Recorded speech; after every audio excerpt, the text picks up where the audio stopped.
got some very exciting speakers to get us excited this morning. I met Dr. Tim Foresman a few weeks ago. It's almost 2 months ago, and his optimism is based on solid evidence accrued over a long and outstanding and truly inspiring career. We sat on the back veranda for about, I think it was 5 hours, talking about being passengers on this thing called Spaceship Earth. We talked about the wonders of science, nature, scholarship, and also about how you stop people feeling paralysed by the knowledge that we're on this trajectory and we need to do something, but it can seem too big. And Tim speaks really well to this problem. He's recognised as the father of Google Earth, and I've been bragging about meeting him ever since I've met him. People's jaws literally hit the ground when they realise he's a QUT now.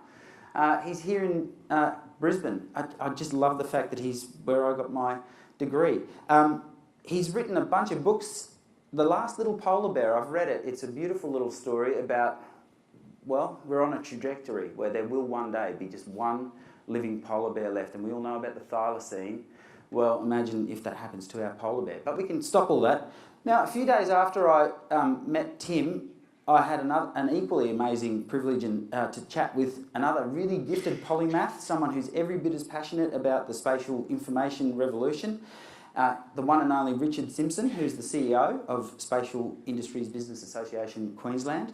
He was born in Australia but moved to New Zealand as about a 14-year-old, and he thrived over there. He co-founded their country's first 3D computer graphics company. He served as a councillor in the Auckland City Council, and he was the chair of transport there. He was the head of innovation for the Bioengineering Institute. He's done an incredible variety of things. So, ladies and gentlemen, to get us into day 2 and excited about this spatial industry, would you please welcome these two extraordinary gentlemen, Dr. Tim Foresman and Richard Simpson.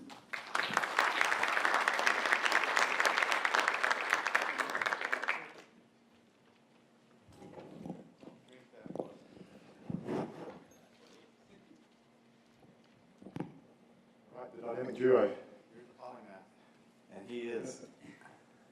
Right, we're going to take you on a journey. So Tim and my backgrounds are different sides of the universe, if you like. Tim's been involved with government, United Nations, NASA, Pentagon and things like that, and also a lot of research. I've come in from the private sector, involved with a number of startups and corporates of the world. So our meaning of life, if you like, with the spatial industry comes from these different sort of directions that we've both been involved with. Digital Earth, you heard about that. We met as co-conspirators on Digital Earth. The idea of our view of the planet, what technology could do, and why it should be doing it. That's right. I remember back in Tokyo. Anyway, let's take you on a journey. We'll go through the universe. And this is not scripted, by the way, because it has to be fun for us, too. So if I look up there to see what we're looking at, it's for a good reason. Oh, then. Okay. But nobody really wants to follow Ruben on stage because talk about communication and making it fun. That's what it's all about. And I think that's why we're a kindred spirit, because we're all 12-year-old young boys looking at the world, surrounded by older shells perhaps, but that's the way we see the world.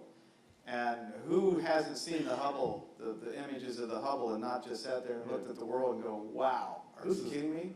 Yeah, this is a Sombrero galaxy that's it's about 100 million times the size of the sun. So it just puts things into perspective. It's the biggest thing I've ever seen through the Hubble telescope. Billions of stars. And we just come down, just as a tribute to Jonathan Trent, who you heard yesterday, looking at some algae. And again, sort of bring sort of the scales down from sort of the whole universe down to algae. And then we can sort of keep going down from there into sort of small things. But we start looking at the whole physical universe that we live in. It's all about atoms. And then we sort of start fusing with nanotechnology, what we deal with at the atomic level. And again, we're bringing in sort of these smaller and smaller devices. And that's how you think, if you know about the brain. Those are the dendrites. So the chemicals that go back and forth are where a thought, the idea of a thought coming up. Where did that thought come from? That's where it comes from. So if we take it from our physical universe, we've sort of seen a number of epochs that this planet has gone through. And going back to the Ice Age in bits and pieces, and then it's been a very kind era we call the Holocene. that has taken us from the ice ages, if you like, through to now. And it's through this era that our senses have evolved. 10,000 years of calm and development. And so we have this famous blue marble that we live on and cherish, and there's nothing else like it. They're still looking for other exoplanets, but they haven't found one yet. And it wasn't until '69, Richard, when a lot of people talked about this. Once we got the Apollo's picture of the planet, the blue, then people said, oh wow, we didn't realize it was so small and beautiful. And that really helped carry on the whole environmental awareness, taking care of the planet, and it's still one of the prettiest pictures that we have to express where we are. But if we start looking at sort of civilization going forward, and again, throughout civilization there's been a strong desire for storytelling.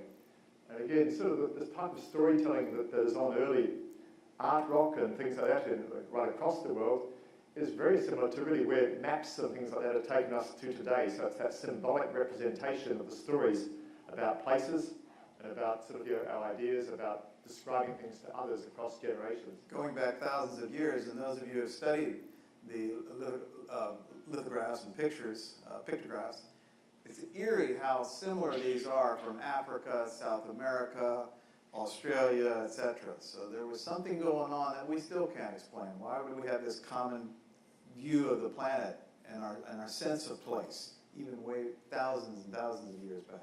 So we go forward from that, obviously agriculture was a major revolution in the history of humanity.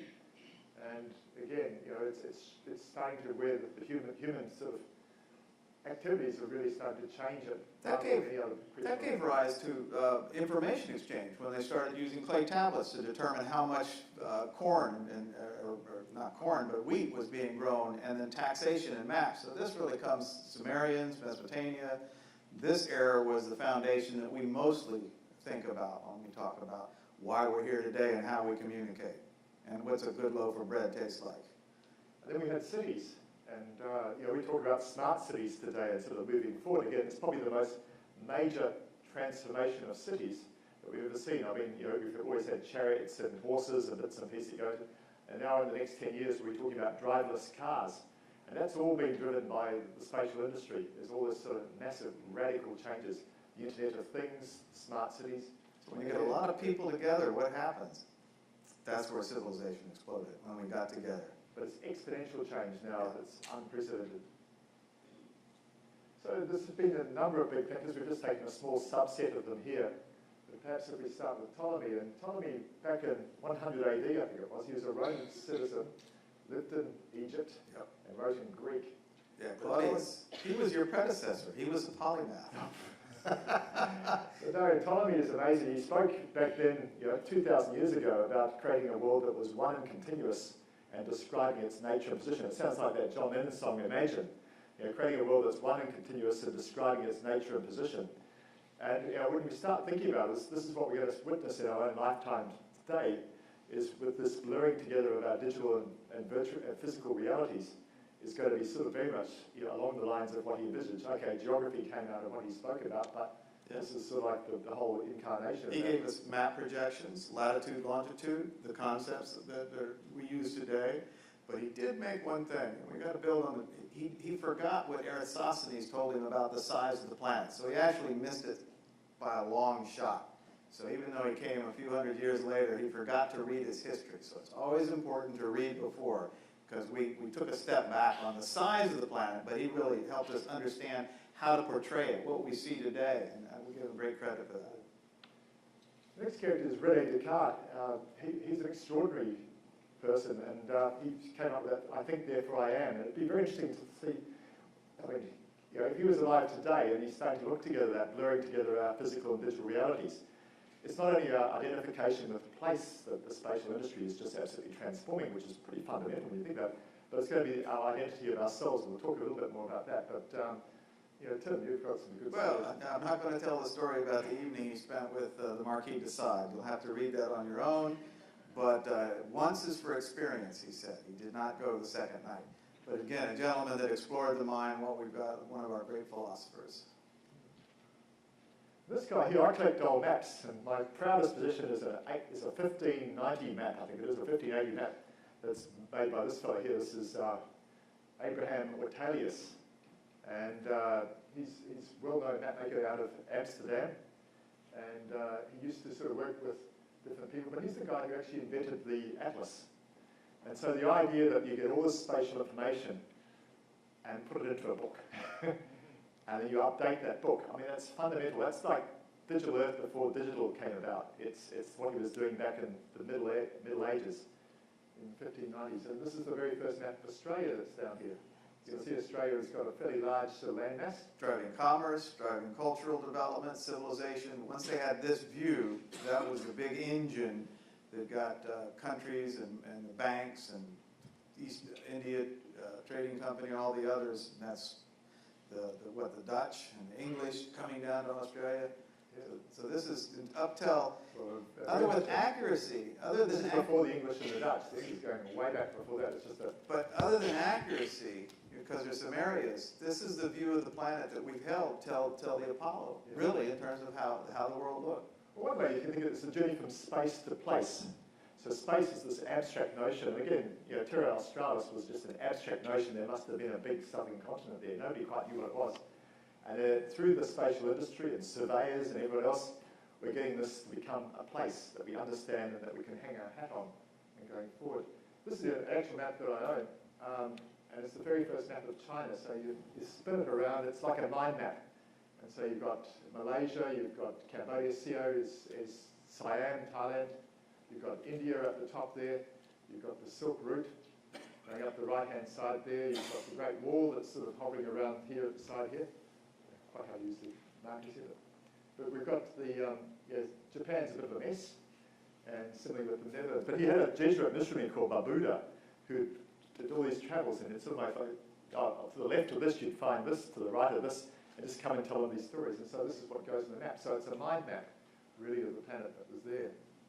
And what's really interesting is around the same time as Mercator, sorry, it's a bit pixelated this image, but Mercator and Hondius put together maps. And so they grabbed the material that Ortalius has been working on and put it to a grid. So what you've got here is it's effectively the first filing system. So it's starting to put a grid and coming back to that location, coming back to it all. A major, major breakthrough in civilization. Kind of the point on GIS, when you have a map and you have a filing system, you put them together, you have the foundations of modern geographic information systems. Absolutely, and this is where it all began with Mercator and his projections and going forward. Yeah, but I mean, extraordinarily exciting times. But now we're dealing with the same challenge. It's almost like there was a renaissance there. Now there's a renaissance here with multi-dimensional data to put that in place. The 3D cadastre and everything else moves forward. Here's one of the early maps of Australia. There's sea level rise predictions here. So I'm sorry we're underwater in this map, but this is Tasman's map of Australia. Here's New Zealand at the right-hand side. So I think Julian Carver's somewhere around here. Bill MacArthur. There's a squiggle there that represents your homeland. But this is sort of, and then this is Cook's map. This is another one that I got given this for my 40th birthday by my wife. But it's a beautiful map by Cook in 1772. It's called the Bailey-Cook map. And really what was remarkable with this is that Cook had, I think, 5 chronometers, which is Harrison's chronometers on board. And so this is almost like the predecessor to GPS. It's that location capability to give you longitude going forward.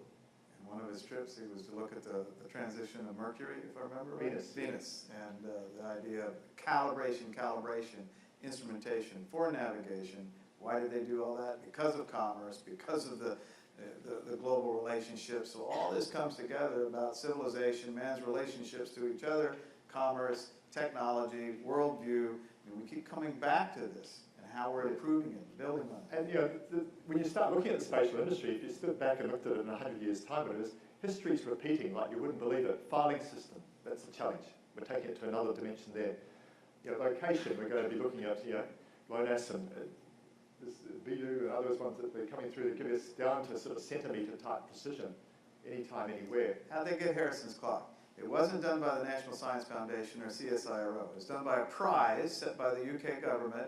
And who'd they get? A brilliant university physicist? No. They got a tinker, a carpenter, right? Who happened to be a genius. And that's what we want to get those young geniuses out there to realize. And that's going to take prize, motivation, things to motivate them. This Harrison's clock is a wonderful story. Longitude's a great book. We'll have to keep moving because I could spend an hour on that one. Such a great story. Dana Sobel does a nice book about that. Yeah. This is a mate of Ortelius's. This is Hieronymus Bosch. And I just love this picture. It shows surgery as it was in the 1590s, whatever it was. And this poor guy is having brain surgery, you can see. There's the Book of Knowledge sitting on one of the witnesses there. Grad students can identify with that first Yeah, a picture. bit of holy water and things like that. But you know, one of the things is that you think back to the 1500s, it was before Harvey had discovered about circulation of blood. It was before the endocrine system and you know, the Human Genome Project. And here you are, you're tampering with a very complex system of systems. Now, I'm really critical about sort of the planning today. They talk about evidence planning. What a load of rubbish. I mean, there's no evidence-based planning today, but you know, the spatial technology will deliver that. And I think one of the things is that when you start looking at the systems of systems thinking with the planet and its sheer complexity, like what Bob Bishop was talking about the other day, we need these systems to get far better evidence-based planning. And this is what everyone should be demanding, you know, very loudly.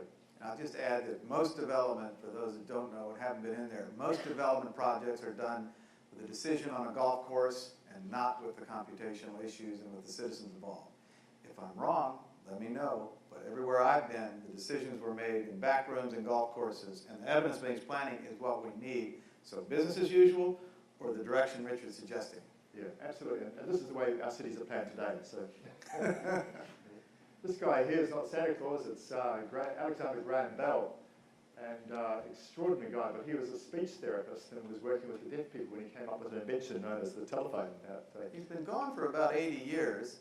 You wouldn't want him as a boss because he was a hard task driver, but brilliant, brilliant, brilliant. In his early days in the telegraph, and his understanding communications, and then a speech therapist, really helped him begin to think, how can I make technology? And of course, since technology wasn't there, he had to invent it. Yeah, but one of the interesting things with Alexander Graham Bell, if he came back to life in 1980, he would have looked at the telephone that we had in 1980 and said, I invented that. And he'd be quite proud. It's a bit different, but it's something that he invented. Now, if he came back to the world today, and we started sort of showing him on Wi-Fi that Ruben was talking about before and everything else, and all these other things that are derivatives of it, what's really happened since the 1980s, we've had really, you know, a punctuated equilibrium point, because there's been a punctuated change. And Darwin spoke about evolution as a slow and gradual process.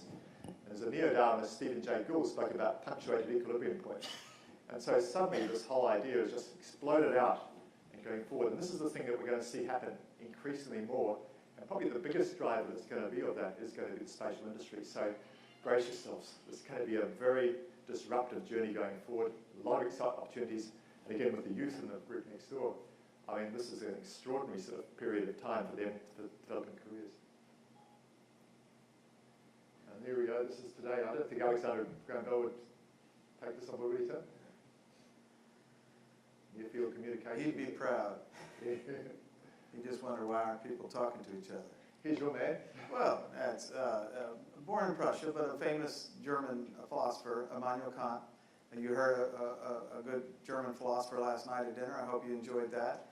This gentleman has been dead for about 211 years, but his understanding of why we think and the reality of the world in philosophy still has ramifications today.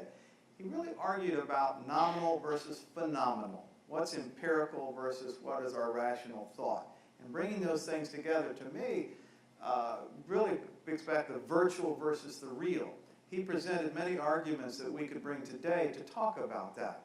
He also pointed out that all of our consciousness and our awareness is space, time, and entities, that we could put all this together.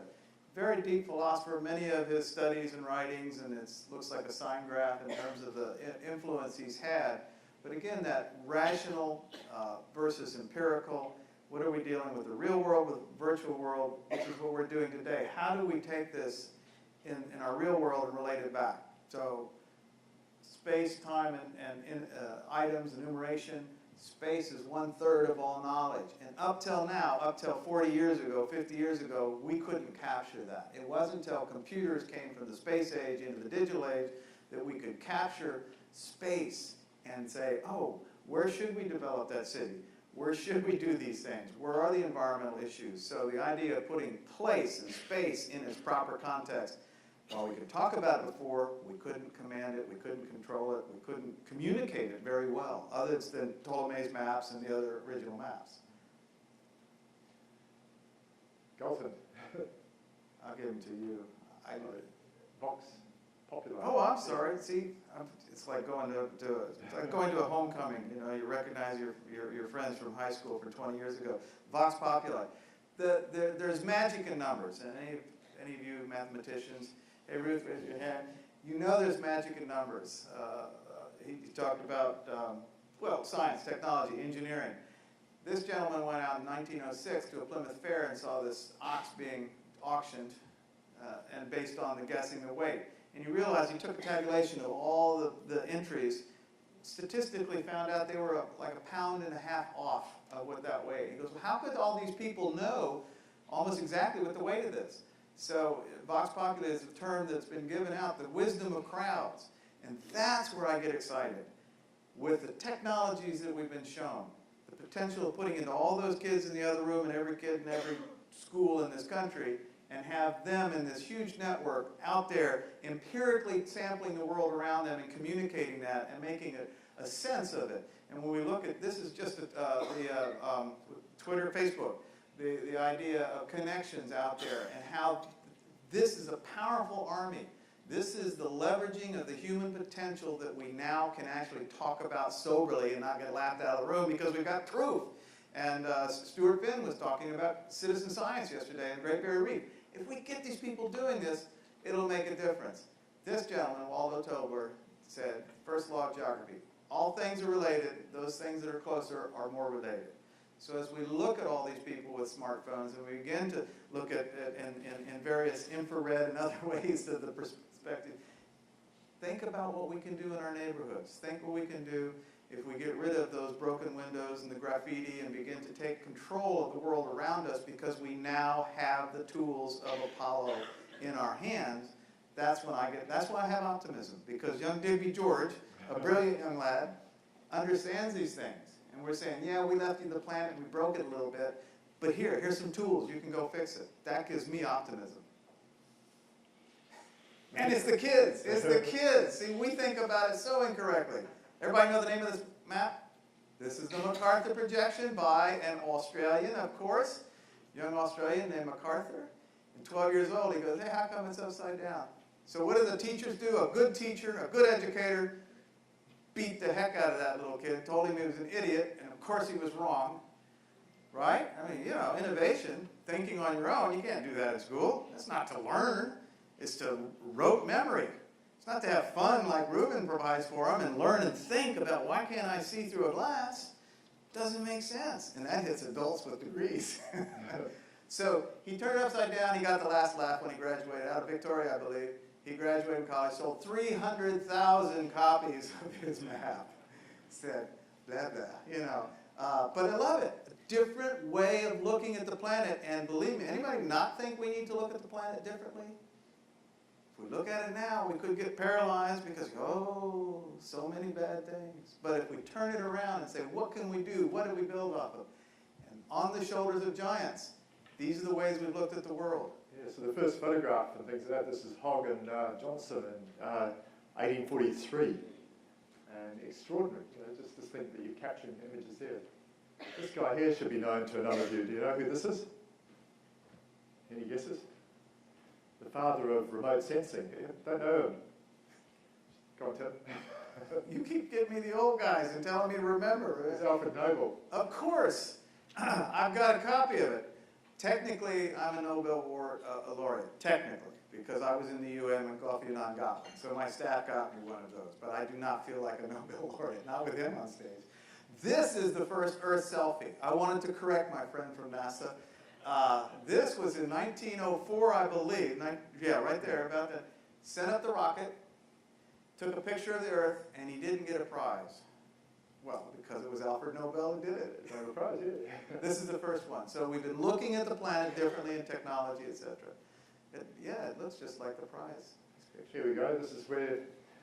The Bavarian Pigeon Corps. Yeah, secret weapon in World War I. Actually took pictures, and we've still got pictures today, and we show you a bunch, but we don't have enough time. You can see the feathers in the photograph, because as it's flapping down, click, and you can actually see it. Hey, Orville, And his brother? Well, in New Zealand they say it was the guy Pierce that first flew, but the Americans say it was the Wrights. But We had better TV coverage. So yeah, that's the Kitty Hawks, great place in North Carolina if you ever get to go to it. we've got a short little video, but I think we'll possibly move on from that. But here's something from Russia. Now, I don't know how many, well, of course, it'll have to take, I'm only going to go for people that are about 60 and over who might remember this. But as a 7-year-old child, I looked up in the skies from Denmark and saw that thing going by. And everybody, it changed the tone of the world, especially if you were an American, because it was the Soviets who had it. There's something new in the heavens, something that has never been there before. So technology can be disruptive, it can be very scary. The most important story of this century.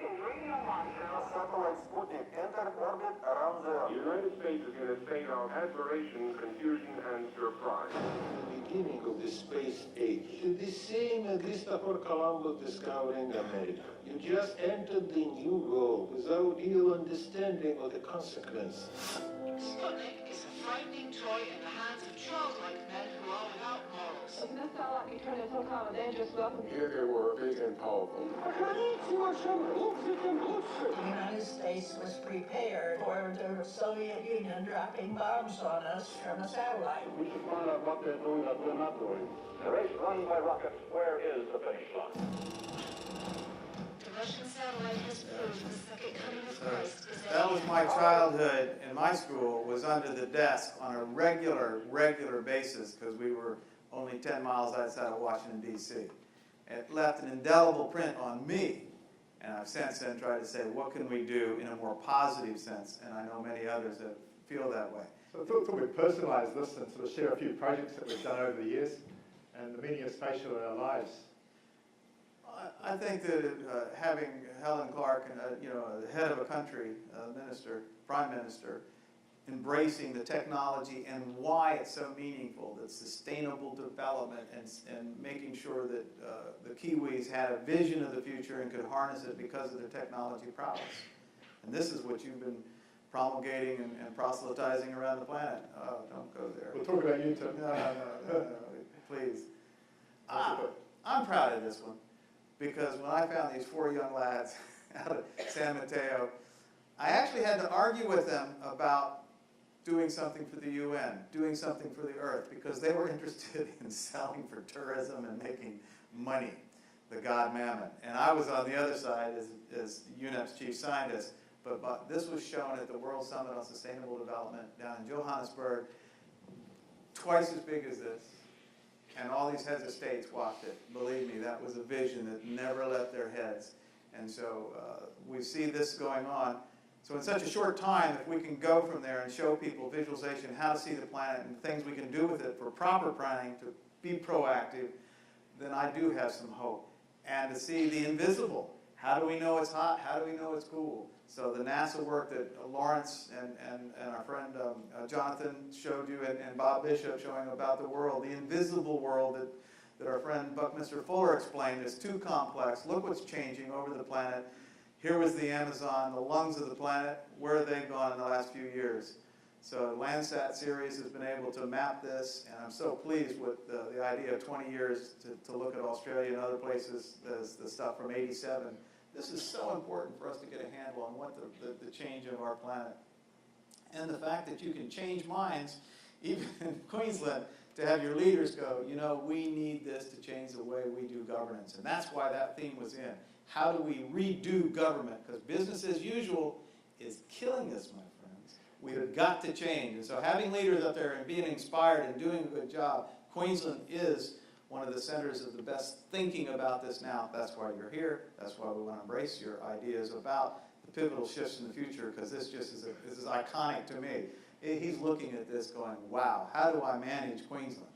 The Queensland Globe is an inspirational project. And it's like the great Australian philosopher and thinker, a guy called Barry Humphries, once said, Australia is the Brisbane of the world. Australia is the Brisbane of the world.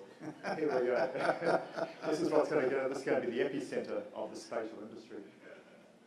And again, the key. How do we understand the epicenter? How do we understand the complexities involved? Well, the G20 Globe on top of the cesium platform that you heard from my brother Bill Simpson Young yesterday, talking about the national map and the cesium platform that's underneath that. Oops. This is a project I did back in the 80s, and we set up the very first company in New Zealand to build three-dimensional software for animation and visualization. We got involved with all sorts of things, early visualization of sports and things.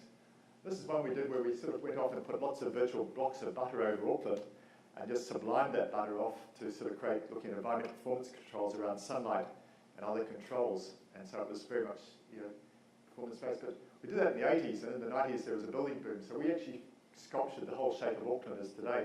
And any mistakes that we made in the maths, and I'll tell you what, it's really complex maths, it's sort of reflected in the way that Auckland's modelled now. So we looked at every moment of the year where the sun was and looking at different parks and how that was protected from that sun. Then we'd generate a three-dimensional stained glass window in space that then we put the light through that stained glass window. If it was red light, it would be the red area would be glow where the shadow would be from that sort of control that's there. Anyway, it takes a bit of explaining, but that was back in the 80s. And it was pretty tough times to do it. Can any man or woman's mind comprehend the complexity involved in all the elements in here? Do you know of anyone that you've met, Nobel laureate, etc.? Well, this is to create positive design direction, so you can see if a building breached the sunlight control because you just see it breach through it. You didn't have to sit there with shadow plots and bits and pieces.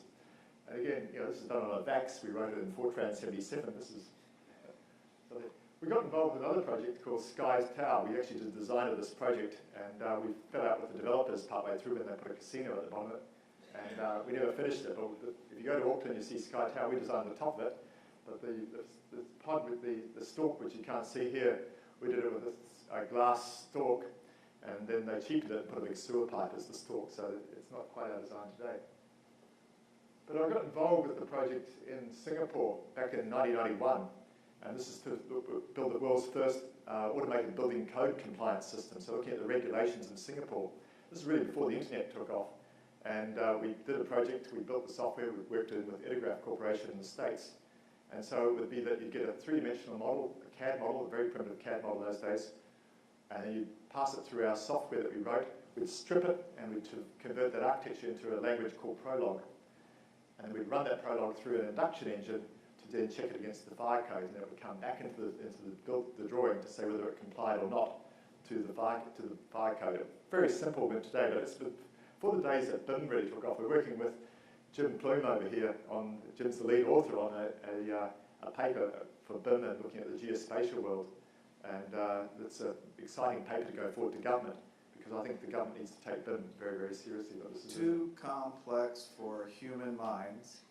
You almost can do it. It's too complex for human mind, which is why this real world, the complexities involved, have to use technology as the partner. So the virtual and the real come back together, this digital earth, and you're putting it down to earth in terms of the real applications. What it means in our lives, I think the important thing about when you're submitting these designs of buildings into a common system, you're putting a digital certificate on it, so there's a reality of that's certified. So you've got multiple truths that are taking place in these models.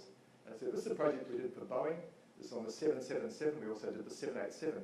And built technology for being a post-CAD. So you have your CAD system, you publish it into a games engine, and then you can start looking at changes there. And so, for instance, if you're looking at the windscreen wiper of that, you can pull it into your CAD system, make changes, publish it back into it, and then it triggers all the computational fluid dynamics and all the training bits and everything else that goes into that model there. So it's managing that complexity with a very light We casually trust our lives to the fact that what you're telling us is true as we get on the next flight going back to the US. Think about the complexities. I would like to say that we're applying at least a percentage of this or more to the complexities of life on this planet.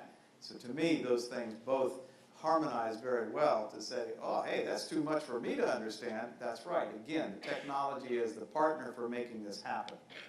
Here's our Sky Tower again, but we built this other sort of application. This is more or less the show and tell, but the idea of virtual cities or visual cities, as we called it there in New Zealand. And Julian we'll be talking a bit more about what he's really done. He's taken us a lot further than where we got to in those early stages there. But the whole aspect of a sentient city, a city that's alive and self-aware, and going forward with things. And those talks this afternoon, by the way. So later on, we're going to cover this in the afternoon about how these technologies apply. Just to let you know, we're just giving you a thumbnail here. And this is a mashup of LiDAR and CAD, BIM-type data for a city. This is Auckland, and we worked with the Lord, not Lord Mayor, the Mayor.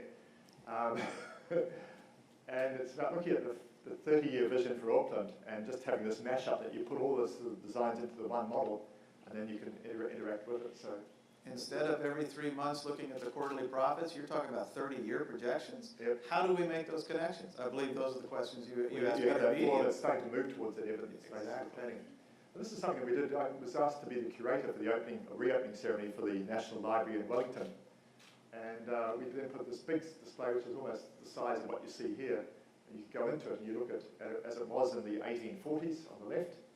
And then you've got another window pane that's looking at today. This is using pictometry. And then we just went off and did 100 years' time. So I was talking to Jonathan Trent at the time. He was inspiring me about algae bioreactors and things like that. And so we just put this membrane that would be optimized for the sunlight, but also we put a few algae bioreactors along the sort of the waterfront there and things like that. And we put these membranes out because we didn't want to upset developers. We were going to get sued by them if we showed it with their sites gone or under the water. We actually raised the sea level rise. But with this, you can move it around. It's like looking through window panes, and so you've got that, looking at the same view. But we showed the early streams and sort of told the stories of it. This is a cool project that we did in Melbourne. This is looking at, again, the evidence building. So we captured whole areas looking at evidence-based modelling. So in the top area, we used geomorphology. So we grabbed the terrain model, and we put that underneath the ground to have the best guess at where the rock was. So it was a probabilistic model. Then we put ground-penetrating radar and a whole lot of other sort of data there, so we were making this truth. So you had fantasy here, like Disneyland, and this is the truth, and you're just getting all this data, gathering it together and managing it. So you're hitting somewhere. You're never going to get to the truth, you don't know where the rock is. But then we sliced and diced it for every property, and then also generated operational models so we could be putting pressure sewer systems. But it was costing $2,000 if they struck rock on a property, and if they didn't strike rock, it was $2,000. It was $60,000 if they did strike rock. So then we could sort of look at public-private partnership and then sort of the whole auditing of that whole process. So we also put the pipes in it for southeast water and then improved the whole hydraulic analysis of that whole area. So it was a pretty cool project which won the ultimate prize for the International Water Association. Many SEBA members are using these technologies for mining. Absolutely, yeah. So it's a commercial, smart, environmentally sound approach to making sure we don't do things that are wrong or we have to clean up later. Also, there's a probabilistic model where the tree roots are. There's massive big problems with the greening of cities. And so you've got the city, the tree comes in with LiDAR type data, then we can just look at a probabilistic model where that is with restricted pipes. Oh, this is a fun project. This we did for the National Library reopening. We got a CAD model. It's actually quite an ugly building, the National Library in Wellington. So a company that I set up in the 80s, which I'd sold in the 90s, but anyway, it's still going today. And they're involved with a lot of the America's Cup syndicates and things like that.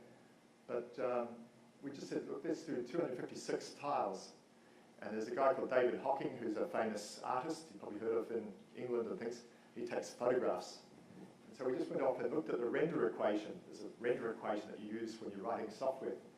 And we just tweaked different parameters. And we said, for each of those tiles, let's tweak a parameter in the render equation and look at this as multiple metaphors, so 256 to the power 8 metaphors that are coming at you about the National Library in Wellington. And it was quite cool. And it was on the back of buses and bits and pieces there, but it was just really the idea we were saying with this is that you've got this mathematical model and you're coming through different metaphors to spark a neuron in your brain about what that's about, that then has an action. Different ways of seeing the world with the technology. We need to do that because the crowds can then look around and see this whole process. I mean, that's what we need, the crowdsourcing, the different ways of looking at it, etc. A little bit of leadership. You were at that meeting when that paper was done. Yeah, there's Mike Goodchild in the centre here. He's a good mate of Tim's, and Woda Dong, and there's Peter Woodgate, some of you will know. But we put a team together and we just went off and wrote a paper that got published in the Proceedings of the National Academy of Sciences about 2 years ago. Oh, Davina Jackson's here, so she's on the team. Trying to put Digital Earth into what our future was, what should we be collectively thinking about, where are we, where we're going? And then we're also getting the journal, so this becomes big science. So if you don't subscribe to this journal, please do so. Yeah, highly rated journal, please read it. And we spent some time with the Digital Earth project, but then working on the Physiome project, which is the mathematical model that goes from the protein level up to the whole body for drug discovery and drug testing. So it leads on from the Human Genome Project to this next stage, and then Digital Earth is the next one, if you like. How are they connected again? Space? Space and time. Space and time, yeah. Okay. Absolutely. So this is the coolest thing. This is my colleague Peter Hunter got a feature paper in Nature on the Physiome project. So it's a very important project that's going Remote forward. sensing, visualization, image processing, all of these aspects, Technology technology. amplification. So with the physio, well, you put the ion exchange things out, it goes in as an XML file, and so there's knowledge amplification. This is what we'll see what happened with the digital Earth. Confluence of engineering and spatial coming together in a variety of areas. And fun areas too. Yeah, well, this is a byproduct of what we're doing. We're doing all the stuff. I was head of innovation there, and we worked with Weta Digital, and we had this sort of secret project, and it was doing a lot of skin effects and things like that for what became the Avatar. And so one of my colleagues there, he wants to get a Nobel Prize. He's a serious medical scientist and bioengineering, and he's ended up with 2 Oscars, which he hides in his bottom shelf. But this is Mark Sager. He's an extraordinary. He's the polymath here. But he got the Oscar for this. Yeah, And these just came out of our wet labs where we had knees and bits and pieces and getting all this sort of thing there. But one of the things, as we spoke before, about going from through the Holocene to now, and Jonathan showed this beautiful animation of the Anthropocene. Now we're entering to this new era. The Anthropocene sort of started about 1945. But you think of the Holocene, all our senses evolved in the Holocene. So all the different senses we've got, so the way that we engage with the world. Now this world's changing. What can technology or spatial technology become like a super sense for our survival? And I think that's what Ruben was showing us with the infrared, the idea of expanding our senses, understanding that there's tools out there that provide much more knowledge that we need critically at this point in time. So insects, I mean, bumblebees can see ultraviolet. There's a whole big spectrum. We're just seeing that tiny little bit there, but there's this massive, big world out there that we can't see. But the spatial technology will help, and obviously what Bob was showing, and with Lawrence and others, really helped sort of show that. This is some technology we built. Actually, this is part of the work we do with Southeast World. This is the iPad version too. yeah, and when we show these to firemen and people, the idea, my brother was a fireman, when you got to run into a blazing building and you have no idea what's in there, is there a child? Did they collect dynamite in the back room? What is it in that building? The idea of having these kinds of technology is getting them very excited. So it's just looking at that, bringing it through. But again, there's this whole ability to see across all these spectrum and seeing the world in a whole new, different sort of way. We see only a little bit of it. Yeah. A little bit of it. But it's making the invisible visible, and it's making the intangible tangible. And this is really what the spatial industry is about. The spatial industry is really the industry that's about discovering the deep stories about place and sharing those stories. Embracing what Immanuel Kant was talking about, the phenomenon versus the nomenon. How do we bridge that to enhance our understanding of the planet? So we've been talking about our physical and digital universes and how they're blurring together. And again, if we can sort of jump into looking at various examples here. If you saw the program that was put together by Kevin Finn and Diana and others, and we put together these images here. This is of the brain, but there's this marvelous image there. This is with a bolus going through the brain. And you look at the same sort of technologies. And instead of cutting into the skull, as you showed earlier, the idea of using that for understanding things like schizophrenia and Alzheimer's, which I'm getting a little too close to these days, but those kinds of things to be able to say, hey, without breaking into the brains, what are we understanding? So it's phenomenal exploration and human benefit from applying these various technologies. And this is not the brain, this is the Lena River in Russia. Yes, yes. And I was just trying to zoom in. There's various bits of It's springtime in Russia, by the way. Springtime, yeah. But you can actually see roads and houses and bits and pieces, but it's quite phenomenal. And again, these technologies cross over, just like what we did with the Avatar movie, coming out from the serious medical applications. Technology crosses, there's a convergence taking place. And this is the basis of a revolution. Again, this is fantasy, but this is algae bioreactors, so it could be a Amiga project, whatever it is, but things are going on there. This man's never lived. And so his DNA is binary, so it's looking at sort of subcutaneous modelling of the skin and bits and pieces with hemoglobin levels, things like that. And again, he's never been born. His DNA is binary. It's come from that sort of thing there. But again, you can look at him and you can start making judgments. Would you like the guy? Would he vote for Peter Beattie? What would his views be on different things? But he's never been born. And we're starting to see more and more of these things going through. This is what happens with the person that we identify, but also with places that have never been born, and things like that. So this is where this industry is moving rapidly towards. So our future. It hasn't been born yet. So we just sort of look at this whole world going from atoms to bits and bits back to atoms. So you've got the scanning and what surveyors do and things like that. They're capturing the world and they're creating bits in our digital universe of atoms in our physical universe. But we're also taking our the digital universe through 3D printing back into creating atoms. And you look at, well, what's the industry that does that? Well, most of you here are probably involved in it. It's known as the spatial industry. And Jack and Kevin Finn and myself, we put this diagram together. First roadmap that I'm aware of. We thought about that. It's the first roadmap helping us understand those different layers and the range of the ecosystem there. So it's a real contribution. And we've given each of you a copy of this poster there, but it's just looking at spatial industry, people that take data, and what we spoke about before with Jim Plume's work on, there's the BIM, the information models, the structured models. Now, BIM's an example, but it could be CityGML, all sorts of different schemas there. We're looking at big data to create evidence using the veracity quality of big data to start creating greater trust in this information. Next one is knowledge. So looking at really what Bob Bishop was talking about is running simulations against that evidence that we've got to start looking at seismic risk or a whole lot of things, inundation modeling, things like that, to create multiple scenarios of future things with natural phenomena. Next one is really with Adani's here. I mean, looking at sort of in mining and other areas like that in Queensland, it's really advanced at looking at latent truths and looking at, where you've got this bit of evidence and that bit of evidence, so the probabilistic models of something being somewhere else. So we're starting to blur together the physical and digital realities in multiple dimensions. We can't have voids. We want to know the probability of finding certain things in those sort of empty spaces. The next one's the exciting area with the metaphors. So the work we did in, you've seen animations and bits and pieces, but with the bioengineering work I was involved with, I remember once sitting down with all these surgeons and really excited showing some visualizations of a certain procedure. And the surgeons looked at it all and came back really skeptical, and this crusty old surgeon came to me and said, I love your animations and visualizations, but what I want is 3 numbers.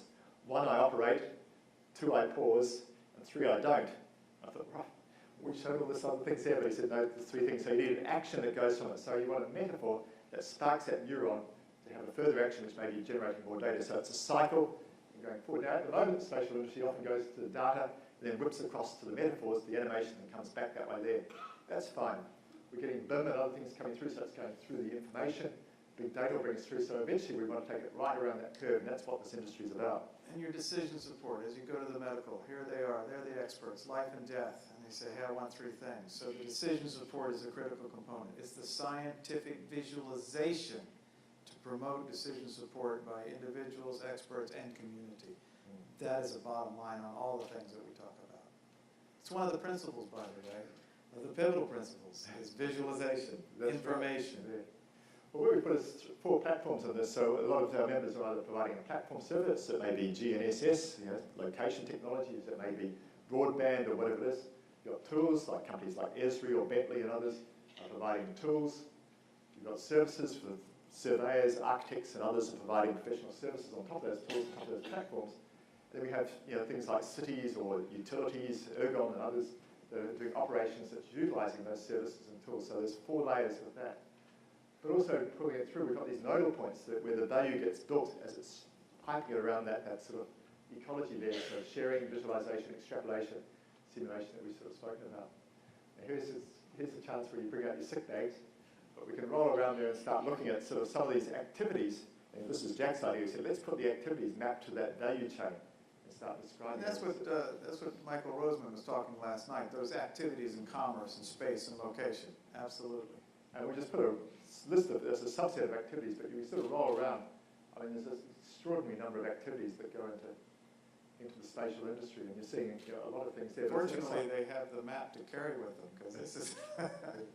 But it's the most critical industry for the future of humanity. With food security, water security, management of epidemics, climate change. This is an industry to wake up in the morning and feel that you're saving the world. You're putting the big Superman shirt on and doing something like that. Just want to end with this sort of quick video, because really it's not always what it seems.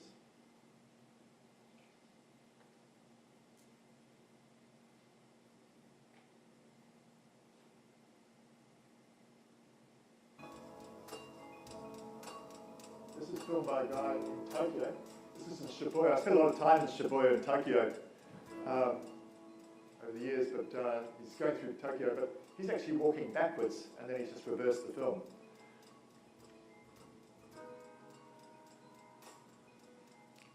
So we'll use that as our endpoint. Professor Ridge College did great research on blind memory and memory of the mind, and how we remember things in reverse and forward, to show that we're just on the cutting edge of understanding the mind. How do we see things? How do we understand them? How do we understand them in reverse?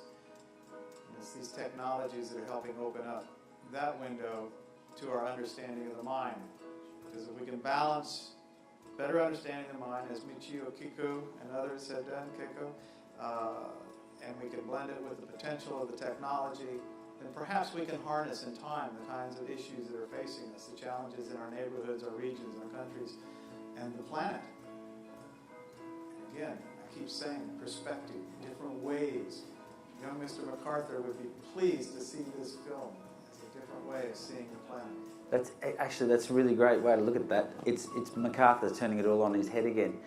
As we make our way to the chairs over here for a quick chat, I think what's happening here that's really great is you're all very engaged by this very simple idea. You could have done this any time in the last 40 years. And the thing that keeps striking me, gents, about the stories that you tell are so engaging, particularly once we have a specific example. So the overarching themes of your industry, when you boil them down to the word that describes all of them, they're beautiful words, but what's engaging to me about everything that you've told us is when you show me specific examples. So at the moment, I mean, first of all, do you think that the spatial industry is understood by anyone who's not within it? And also, is it understood by the people who are in it, who are a part of it? Do they realise that how big the picture is that they're a part of? Yeah, well, just think back to Jonathan Trent's presentation yesterday on the brain. And we're fundamentally, by our DNA, we're visual thinkers. And the spatial industry is about visual thinking. And things we heard, good presentations yesterday on the Creative Commons and the legal aspects. We have to really exercise the elasticity qualities of the brain to be dealing with some of those sort of things, which I think we're natively spatial thinkers. Again, as I was showing you sort of that ability to, with Ortelius and mapping that information there, it becomes, intuitive. I would say no. Okay. Right. Right. That's why we get along. I'd say, as a fish in the water, following along with it is a native aspect of us. We're surviving. That's why the work of the reverse brain stuff that's so important by Reg College and others. This is why we survive. The Holocene is why we're civilized, but why we survive is because of our innate abilities to understand space. A fish does not understand water.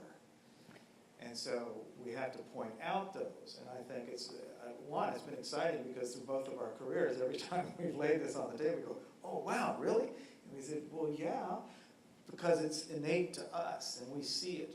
But we're fish that we're aware of the water. And yet, in the same context, the importance of the water to a fish is the importance of the spatial medium for us to survive. How's that for a metaphor?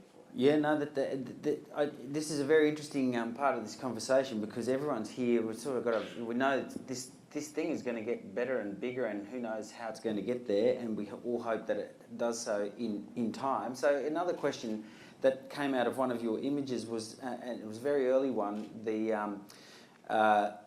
We've only just started to be able to attach space to information, and so now we have this new level of information. Now, since the Second World War, my question that occurred to me was, if we knew what we know now about space, do you think we would still build cities where we ended up building them? We probably all know the history of why the buildings are why the cities are where they are. But what do you think? How would we have done it differently if we'd had this information before we let cities get so big? Oh, it's dramatically different. You look at tsunamis in Japan and things like that, you'd be building cities on the hills.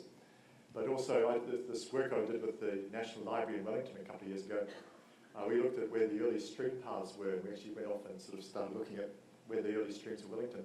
Then we got the first maps of Wellington, which were actually done in England, sight unseen. And these are just these grids. And in the corners, they had cemeteries, 4 cemeteries in the corners. On the left-hand side of the map had prisons next to the cemeteries. On the right-hand side had churches next to the cemeteries. So good, bad, zero tolerance for crimes and things like that. Now, they then overlaid that map on Wellington. And so you had these straight things, but you got these streams that were like fractal. You had this hard-edged Euclidean geometry that was sort of dropped in place. Now, that's okay, except you've got a lot of earthquakes in Wellington, and so if your site sits on top of where the stream bed is, you're going to have a lot more seismic risk, if you like, for that particular property. And so, it's like gaga when you start to look at the evidence going forward. But I just think, looking at the BIM and other things like that, looking at far better building resilience and things like that, there's far better ways to be doing it, and we're still like that picture of the medieval one of brain surgery. It's la la land now, and there's a massive change over the next 10 years. I think that farmers are pretty clever people, actually, and you depend on their success. And the farmers are now embracing a thing called precision farming. They're using computers to absolutely lay out exactly the pesticides, which seeds, the soil conditions, microbes in there that need to be done. And this is saving the runoff. So precision farming offers a chance that farmers will actually be able to do hundreds and thousands of years of farming in the same area.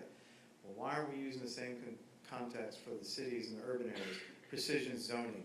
It may be that building's in the wrong place. So in 20, 30 years, you recycle the materials and you build a playground, you build a park, you build something else, maybe an algal bioplant. So there's a lot of things that we need to shift. So the answer is yes, now's the time to recognize that precision farming, precision zoning. So the technology is there for us to do it if we embrace it and get the leaders to recognize it and the citizens to come from the bottom and demand it. And that's what Peter Beattie was talking about.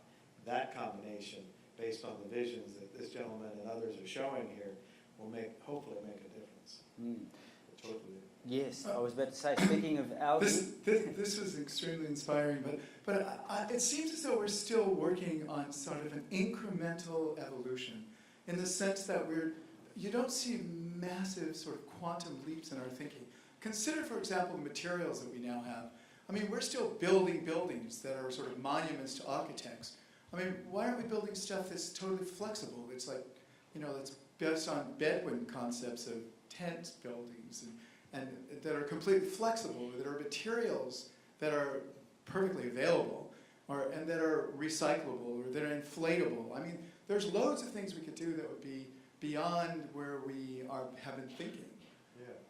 I think that's a very good point you make, Jonathan. I mean, modular building, I think, is the future. And tents are a form of modular building in a sense that, because with modular you control the cost, control the quality, and you can control the time, and also you can reduce the footprint of it all. But the other thing is, when you look at the past, if you go back to, say, the 1800s, you lived in an area, you had a horse, that was your form of transport. The horse ate the local grass.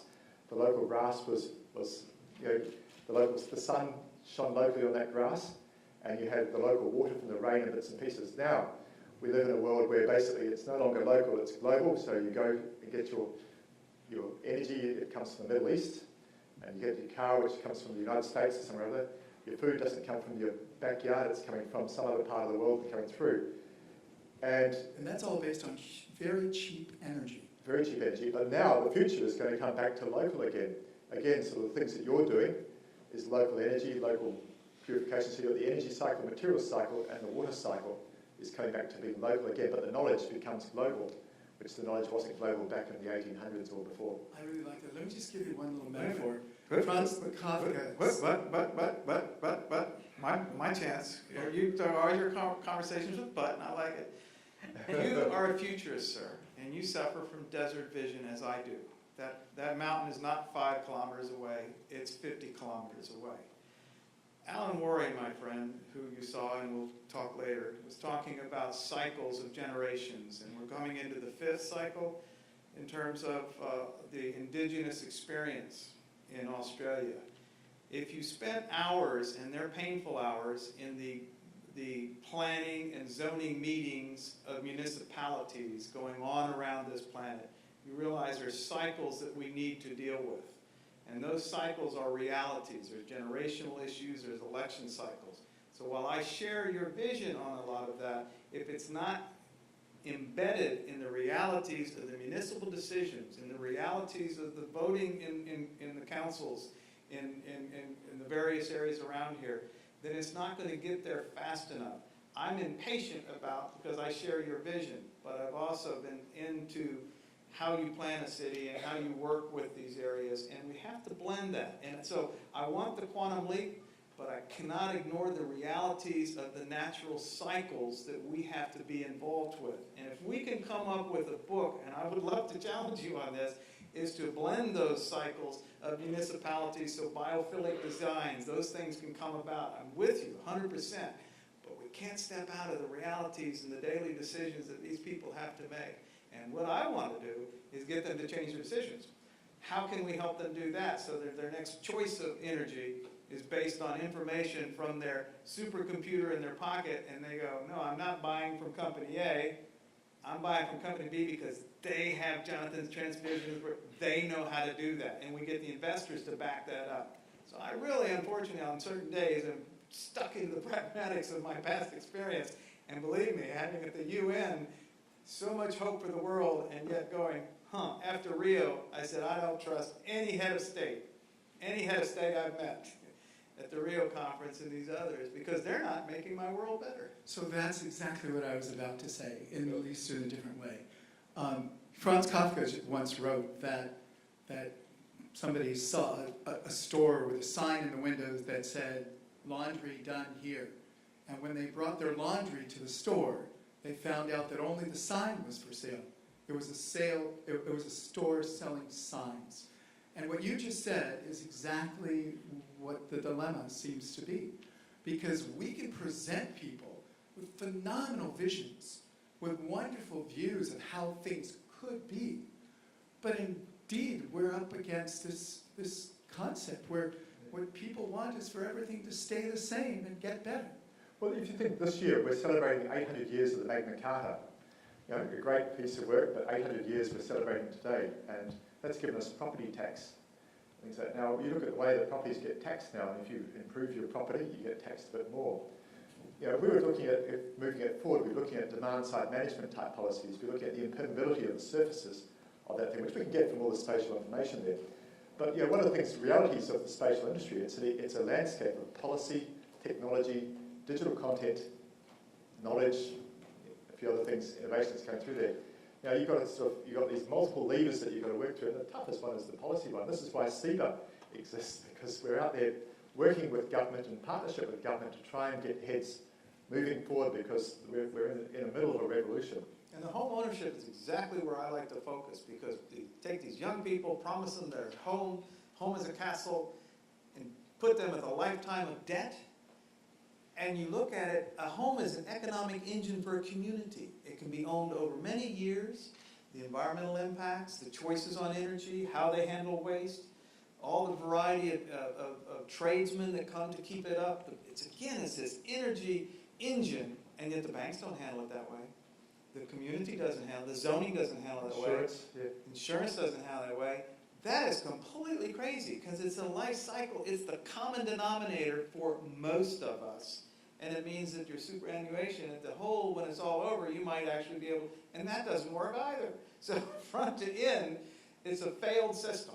So yes, let us talk about the things that affect people, and let them see it from their homes, see it from the smartphone, and then we might have a chance, my friend. I share your vision, and I applaud you for it. But the map is not the territory, right? I mean, you've said it a dozen times, but we'll talk more.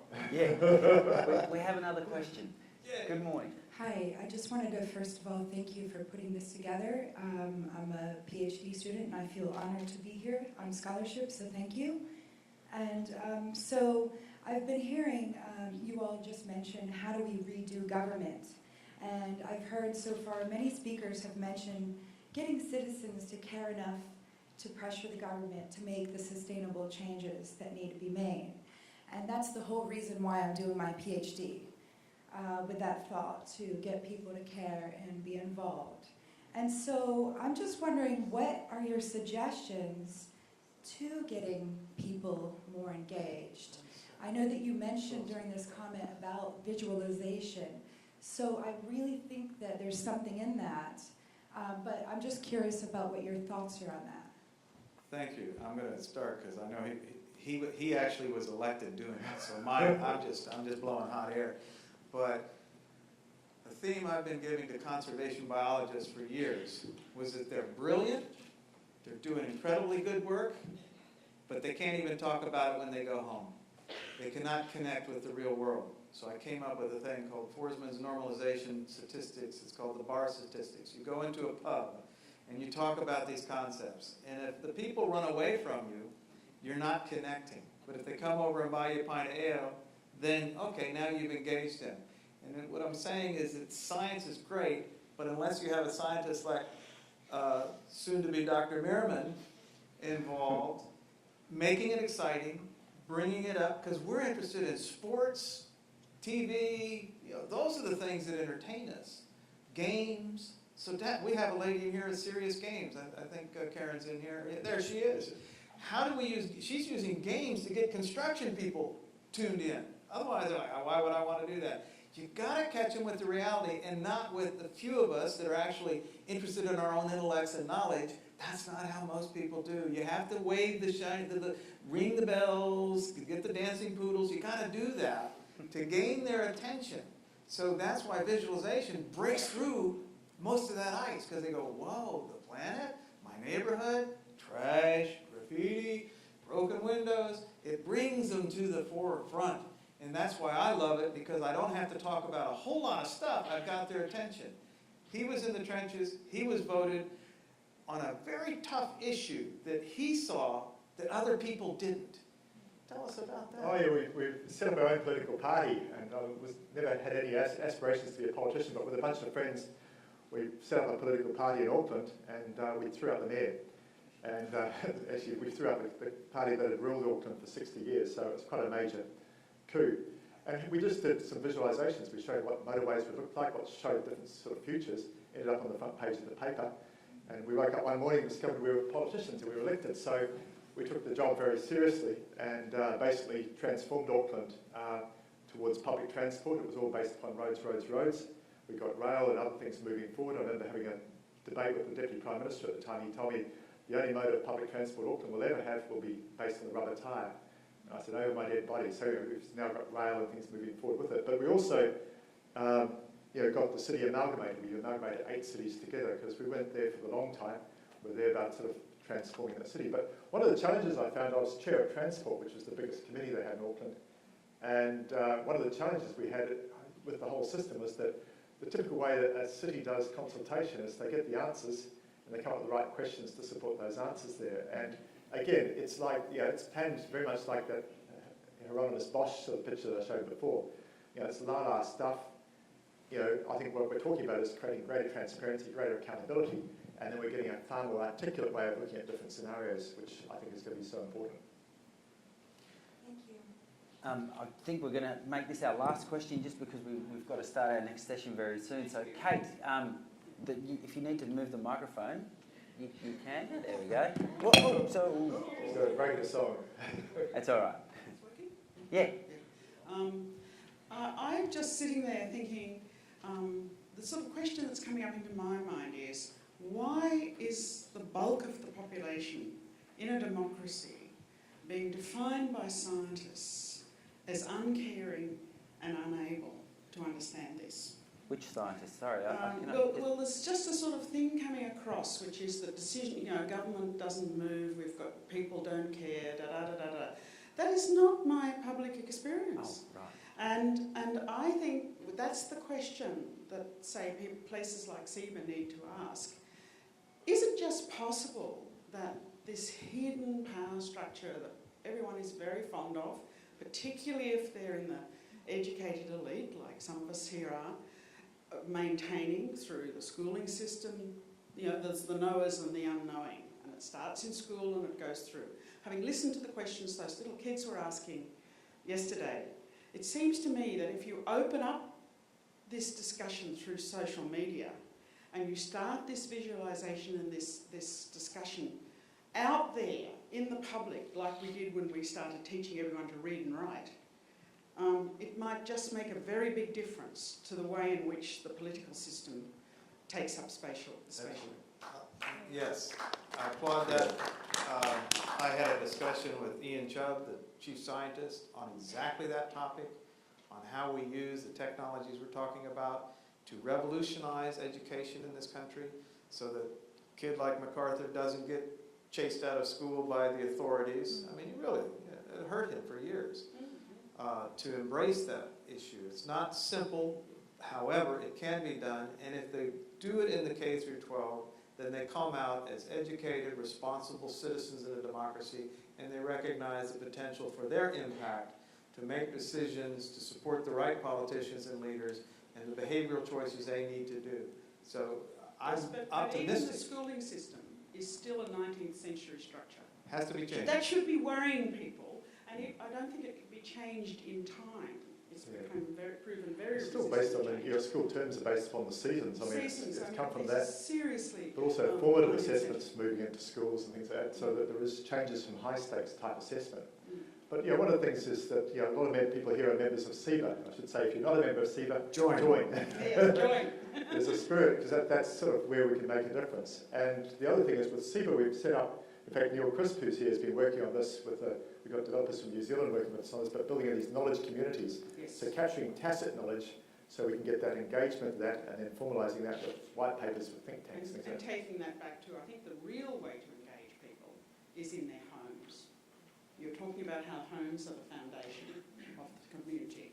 I don't think schools are the foundation of the community anymore. I think homes are. And with social media, it seems to me as a comment, that is where I would be engaging the citizens.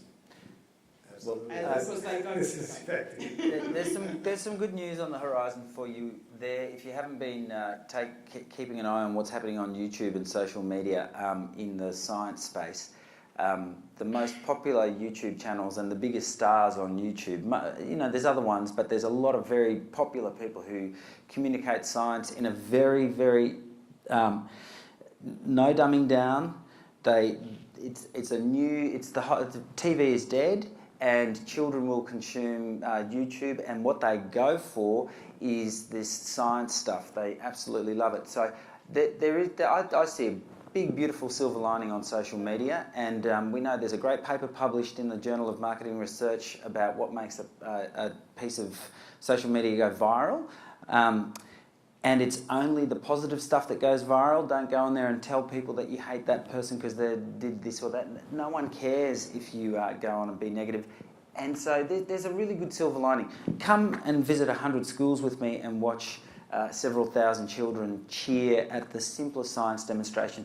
If you weren't here at the beginning, I will repeat the demonstration for anyone who wants to stick around when you head out for morning tea. I have some very cool stuff here with liquid nitrogen, but I won't do it again now. I want to wrap this session up and get the next one started. So thank you for your questions. One just quick comment. Please do. If you haven't had a chance yet, wander down to the end of that corridor there and just poke your head in and watch 200 kids talking about what we're talking about here. And I just found it so inspiring yesterday. And just have a chat to them and things like that. I think they've got some questions for us all later on today, but see what the future's about. They will run with this. They will definitely run with it. So, ladies and gentlemen, two amazing people sitting on the stage here who made this whole thing happen. Let's hope that this builds and grows, because this thing is, as you say, it's a historic time. It's a pivotal time. They've put this amazing event together. Could you please put your hands together for Dr. Tim Foresman and Richard Simpson? I have a gift for you both, and a Coolamon made of glass. Be careful. And I will take the microphone if you like, and I will head back over here. So thanks again, and I'll introduce our next speakers. One more round of applause.